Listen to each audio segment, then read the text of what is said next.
welcome to the 49ers First and 10 podcast presented by Cisco. 10 minutes of the most up to date 49ers news first thing in the morning. I'm your host, Brianna McDonald, and joining me is special guest Carlos Yustis from 49ers and Español. Carlos, thanks so much for joining me today. How are you, Brianna? Really excited to be here. I always watch everything that you guys do. Super excited to watch what you do and what you put out, and then super excited to be here and be invited for the first time. Yeah, doing great. Well, together, we've been celebrating Latino Heritage Month with the 49ers. And today, I wanted to highlight an amazing and talented friend from the team, Carlos. Can you share a little bit more about your role with the 49ers and how long you've been working with the team? So this is my fourth season with the team. I am the color analyst for the radio games in Spanish, and also part of the content creation team in Spanish. And I started right after the pandemic. I was actually unpacked from the Tokyo Olympics when the opportunity came up, and it's been really great because I've only done NFC Championship or a Super Bowl, so can't say it's a bad run when you're on a team like that. Yeah, amazing. Tell me what you love about creating content for the Spanish speaking audience of the 49ers faithful.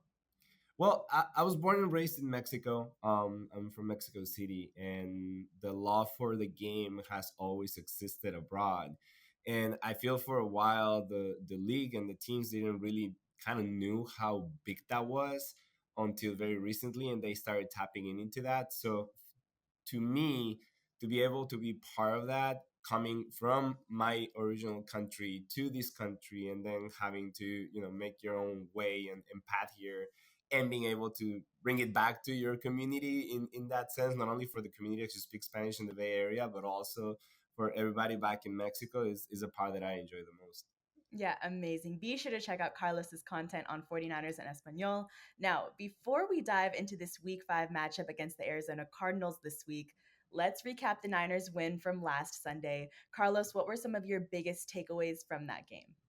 Well, I think it was one of those mini revenge games, just because of how things unfolded against the Rams in the previous week. So you were gonna come face a team that has a lot of gaps and a lot of problems in their own restructuring, especially, for example, on their offensive line, which I felt it was the weakest point of the Patriots. They have a good running game, but they don't have a good offensive line, and the team was able to capitalize on that.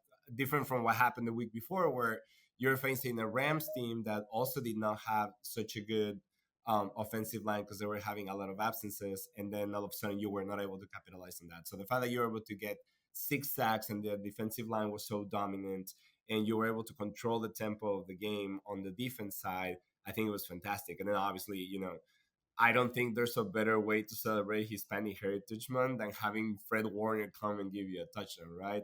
Fred's been playing lights out. I feel like ever since he became a father, he became like superhuman. So he's been doing superhuman things on the field. Yeah, superhuman Fred. We love to see it. Well, Sunday's game was Brock Purdy's 25th career start for the 49ers. With the win, he surpassed Jeff Garcia for the most passing yards by a 49ers quarterback in 25 starts. He also surpassed Joe Montana for the second most completions in 25 starts. Carlos, you watched this game very closely. What have you learned about Brock Purdy in his first 25 starts with the team? I mean, ever since he started, just the poise and the decision making that he has show you that he was special. And all that noise that came around him and from the outside of whether he's elite, he's not, I always felt like that was going to kind of just be thrown under the rug once he started playing more. Obviously, not every game is going to be fantastic. There's going to be times that he makes mistakes. Even on this game, I think that the interception, as good as the play from the safety from the pitchers was, I think he kind of forced it a little bit. But that comes with playing. And overall, just the fact that he knows where to place the ball, when to run, when not to run, when to hold it, when not to hold it, he can go long, when he can go short. I feel like that part is something that maybe when they looked at it on the draft, it's things that you don't really can count, because you're always thinking of that special athlete, right? How hard he can throw, how fast he can be, and they don't think about the athlete that is also smart. And I feel that Brock Purdy is probably the smartest football player that I got to see, with obviously a couple of exceptions, like throwing like super elite players there, like Tom Brady, for example. But I think Brock always knows what to do and when to do it. And even when he's in trouble, like the poise that he has, like he's never, you can never see him getting nervous. You know that he's going to take the right decision and make the right decision regardless. Yeah, I like how the team celebrates him after a big play, saying he got ice in his veins, that he's just steady and ready to go. Now, Carlos, what do you know about this year's Cardinals team, and what should the faithful expect from them this Sunday?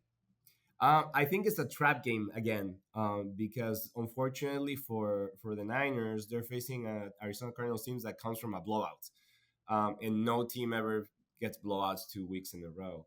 They have a very good offense. They have very good pieces. We obviously already know what James Conner and Kyler Murray can give you. But also now they had Marvin Harrison Jr., which I think, as much as he's a rookie, you have to be very respectful of what he can give you and where he can hurt you. Um, so the fact that the Niners in past years, or at least in the short term, in the short past, haven't been really good able to stop the run. For example, they kind of struggle with it a little bit, especially when they have teams that have a good offensive line, or somebody like Kyler Murray that's very good getting out of the pocket and extended plays. Those are things that the team has struggled with in the recent past. So they have to be very careful with those things. So to me, the best way to avoid that is keeping their offense off the field, and that's something that can definitely be done.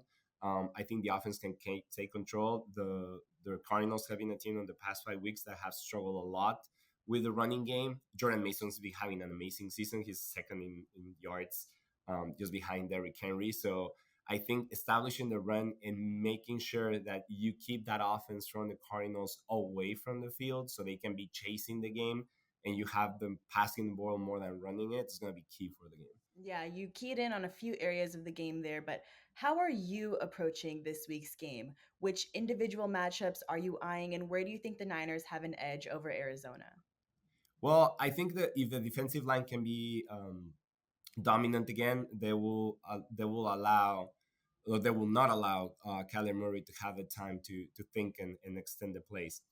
If they can bring some good pressure, if they can close down those gaps, it will be harder for them to complete. And then on the secondary, make very sure that they don't have the time or the space to find Marvin Harrison Jr. or any other of the receivers, because it will be one of those things where the longer the longer the play gets extended, the easier it will be for them. So I think the defense in particular, and especially because of what we saw the first 3 weeks, and you know there's growing pains, and the fact that the Niners have to change defensive coordinators 4 years in a row, it's always hard.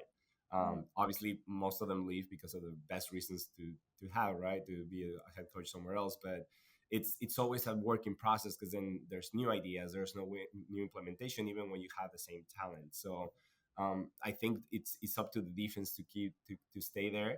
And then on the other side, well, the key matchup is just have Brock doing what Brock's been doing, Yeah. being able to extend the plays when he has to, being able to be smart with the ball, show it when they have to, and keep running the ball. Again, I just said it. Jordan Mason has been having a fantastic season. It's not a small task to be behind Christian McCaffrey with everything that CMC gives you, and he's just showed up. So half touches again. I mean, he just completed another game where he had 123 yards. So if they can push the run, they will be great.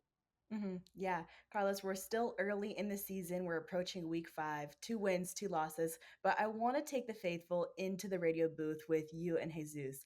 Tell me about some of the best moments that have come out of the radio booth so far this season.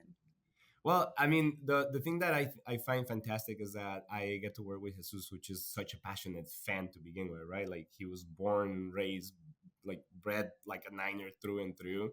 So he kind of like put that on me too, as soon as I landed there. So I feel like when we're calling the games, you just get that that anxiousness, and you can see like the relief when we have a big play, like when we saw the Fred Warner interception, or when you see the George Kittle, you can hear it on Jesus's voice. And the more time that it passes by, and the more that I and you learn from each other, and to know that calm will come once things are going well, it's kind of amazing to have that chemistry.